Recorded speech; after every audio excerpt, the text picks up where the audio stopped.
Kunyenu nola, tetano nola, kunyenu nola,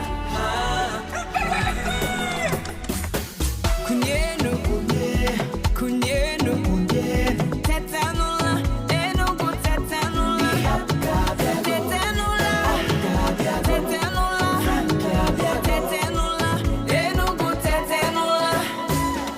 Una no dey tire for all this suffer.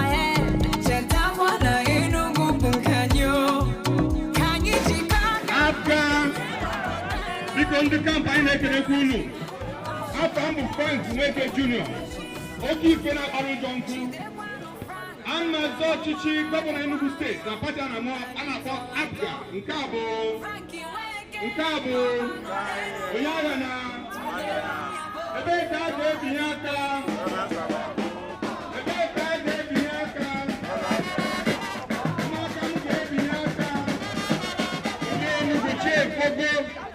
Che Pogo.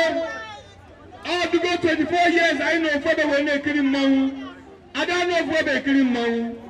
The PDP people guy, Hachi guy, I do not chibu change by in Oberon and Mildy, Oberon Uzod, Oberon Azaloma Kanakuba, Hapo, and what happened on Aga, the teachers in Enuguni, I had to put as Apga.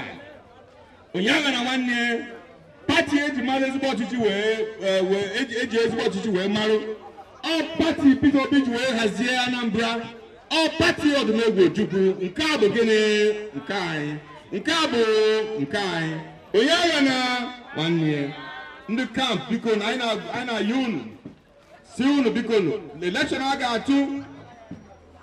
Election I got 2 because it's here on the Apga.